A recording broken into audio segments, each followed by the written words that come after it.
जब पिंगला ने परंपराओं और कुल प्रतिष्ठा को धिक्कार दिया तो विक्रमादित्य ने इन शब्दों को सुना तो उसका शीश लज्जा से झुक गया और अपनी सिर बंधी पगड़ी को जमीन पर क्रोध में आकर जोर से फेंका और बाहर निकल गया। इधर पिंगला ने अश्वपाल को महलों से भगा दिया। विक्रम बड़ा दुखी और निराश होकर अपने भाई भर्तृ के पास पहुंचा। विक्रम को चिंतित देखकर भर्तृ ने पूछा कि अनुज, क्या हुआ जो आज तुम इतने चिंतित लग रहे हो? कोई बात हुई है, उसे हमको बताओ, हम उसका निराकरण करेंगे। विक्रम ने कहा कि भाई बात ऐसी है कि बताने योग्य नहीं है। फिर भी कहो विक्रम। विक्रम ने कहा महाराज, रात में पहरा दे रहा था, तब मैंने महारानी के कक्ष में एक नौकर को प्रेमालाप करते हुए पाया। भर्तृ ने विक्रम से कहा कि तुमने उसे जीवित क्यों छोड़ दिया? विक्रम ने कहा हम दोनों के मध्य महारानी आ गई थी। महाराज और सारा वृत्तांत भर्तृ को सुनाया। उसके उपरांत भर्तृ पिंगला के महल में पहुंचे और पिंगला से कहा कि मैंने कभी सोचा भी नहीं था कि तुम कुल कलंकिनी निकलोगी। आज तुमने हमारी प्रतिष्ठा पर लांछन लगाया है।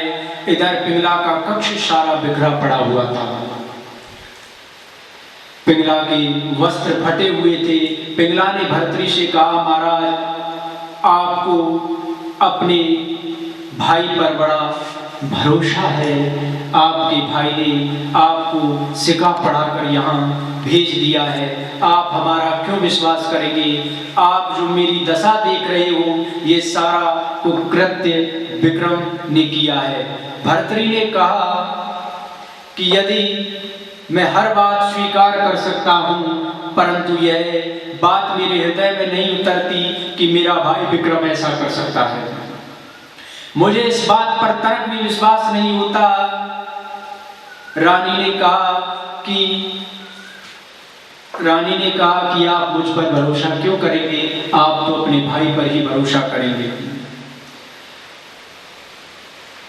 भर्तृ ने कहा कि चाहे सूर्य उत्तर के बजाय पश्चिम से उदय हो सकता है, परंतु विक्रम ऐसा नहीं कर सकता है। मुझे विक्रम पर पूर्ण विश्वास है महारानी।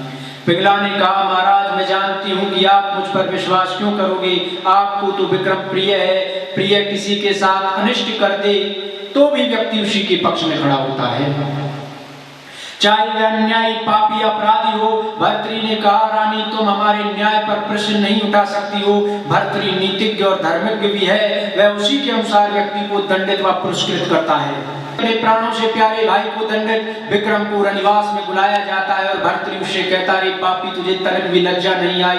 भावी माँ होती है, तूने उस पर कुदृष्टि डालकर अपनी वासना की अग्नि को मैं अंधा होकर ये कुकृत्य क्यों किया? विक्रम कहने लगा, नहीं भाई, इतना बड़ा अनर्थ मैं नहीं कर सकता। पिंगला भाभी तो मेरी माँ के समान है, कभी भी कोई पुत्र अपनी माँ पर कुदृष्टि नहीं डाल सकता। पिंगला ने कहा, ये बात तुमने रात नहीं सोची विक्रम, जब तुम वासना में अंधे हो गए थे। मैंने किस तरह गिड़गिड़ाकर तुम्हारे चरण पकड़े थे। ये सब झूठ है, ऐसा कुछ भी नहीं हुआ था। विक्रम ने कहा। भर्तृ ने कहा कि अगर ऐसा नहीं हुआ तो ये तलवार और पगड़ी किसकी है? मुझे ये बता विक्रम। तो जब विक्रम ने कहा कि भाई, ये पगड़ी और तलवार मेरी ही हैं, भर्तृ को पिंगला के तर्क इस प्रकार सही लगे। उन्होंने सोचा यहाँ विक्रम गलत है। उन्होंने विक्रम को देश से निर्वासित कर दिया। इधर अमर फल लेकर अश्वपाल अपने घर पहुंचा और सोचने लगा, इस फल को खाकर मैं क्या करूंगा? इस फल को मैं अपनी प्यारी गड़का को खिला देता हूं। अश्वपाल उस नगर की वैश्या से प्रेम किया करता था, जिससे जब तक वह इस पृथ्वी पर रहेगी, जवान रहेगी और मेरे प्रेम को धन्य समझती रहेगी। अश्वपाल उस फल को लेकर वैश्या के पास पहुंचा। वह अमर फल लेकर वैश्या के पास पहुंचा और उससे कहने लगा, मेरी प्रिय कामसेना, आज मैं तुम्हारे लिए बड़ी दुर्लभ वस्तु लेकर आया हूँ। कामसेना नामक उस वैश्या ऐसी क्या वस्तु लाए हो प्रिय? तो झट से अश्वपाल ने अमर फल निकालकर उस वेश्या को हाथ में रख दिया। उसने पूछा, यह क्या है? यह अमर फल है, इससे क्या होता है? इससे क्या होता है और ये क्या क्या क्या कार्य करता है? अश्वपाल बोला, इसे खाकर व्यक्ति मृत्यु पर्यंत जवान बना रहता है। इसे खाकर व्यक्ति कभी भी बूढ़ा नहीं होता है और इस फल को तुम खाओगी तो सदा काम सेना जवान बनी रहोगी। फल को देकर अश्वपाल वहां से चला जाता है। वैश्या सोचने लगी कि मेरा जीवन भी कोई जीवन है जिसमें हर व्यक्ति से मुझे प्रेम करने का ढोंग करना पड़ता है। मेरा शरीर लोगों की वासना शांत करते करते नरक बन चुका है। यदि लंबी आयु तक जवान भी रही तो बुढ़ापे तक लोगों की वासना ही शांत करने का नरक भोगना पड़ेगा। कामसेना वेश्या भर्तृ राजा का अति हित चाहती थी और भर्तृ से प्रेम करती थी। उसने विचार किया, क्यों न यह फल महाराज भर्तृ को भेंट किया जाए। राजा भर्तृ धर्मात्मा है, शूरवीर है, विद्वान है, प्रजा वत्सल है। राजा जवान रहेगा तो सारी प्रजा को सुख देगा। ऐसा सोचकर वेश्या भर्तृ से मिलने राज दरबार पहुंचती है और वह फल राजा को भेंट कर देती है। राजा ने वह फल पहचान लिया। राजा ने वेश्या को धन्यवाद दिया और बड़े प्रेम भाव से पूछा कि यह फल तुम्हारे पास कैसे आया। वेश्या ने अपने प्रेमी का नाम बता दिया और कहा कि यह फल मुझे अश्वपाल ने दिया है। अश्वपाल को बुलाया गया और राजा ने उससे कड़ाई से पूछा। प्रेमी ने रानी पिंगला का नाम बताया और तीनों का भेद खुल गया राजा भर्तृ के सम्मुख। जब ये वार्ता भर्तृ ने सुनी और तीनों की वास्तविकता भर्तृ के सम्मुख आई तो भर्तृ के मन में वैराग्य जगा और भर्तृ के मुख से निकला, याम चिंत्यामि सततम मयि सा व्रता सा अपन्यमिच्छति जन्म स जनो अन्यसक्तः अस्मत् कृते च परितुष्यति का चिदन्या धिक्ताम च तम च मदनम च माम च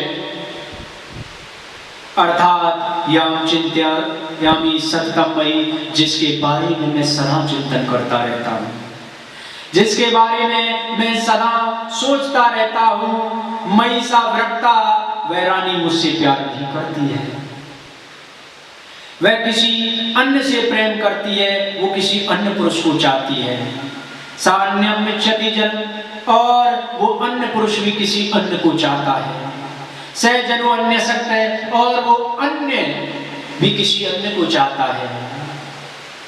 यहाँ अस्मत् कृते च परितुष्यति काजितन्या, या कोई भी अन्य व्यक्ति अन्य से या किसी प्रकार भी यहाँ कोई किसी से संतुष्ट नहीं है। तो ऐसे प्रेम को, प्रेमी को, प्रेमी की प्रेमिका को और मुझ पर धिक्कार है और धिक्कार है उस कामदेव पर, जिसके कुचक्र में आकर हम सब भ्रष्ट हुए। तो भर्तृ सोचने लगा कि जिसके विषय में मैं सदा सोचता रहा कि उस रानी को मुझसे प्यार है, वह किसी अन्य पुरुष को चाहती है, वह पुरुष भी किसी अन्य स्त्री या वैश्या को चाहता है। अन्य स्त्री वैश्या मुझ पर न्योछावर है, ऐसी रानी के प्रेमी की वैश्या पर और मुझ पर धिक्कार है। इन सब से बढ़कर कामदेव पर धिक्कार है, जिसके कुचक्र में हम सब धिक्कार के पात्र हुए हैं। इस घटना ने भर्तृ के हृदय को परिवर्तित कर दिया। भर्तृ ने अपने अनुज विक्रम को ढूंढ कर लाया और उसको सिंहासन आरूढ़ किया और स्वयं सन्यासियों, योगियों और बैरागियों से संबंध स्थापित करने के लिए चल दिया। भर्तृ अपने गुरु गोरखनाथ के पास पहुंचा और उनसे कहा कि गुरुवर, मुझे शरण में लीजिए और उद्धार कीजिए, मैं सब कुछ त्याग कर आया हूँ।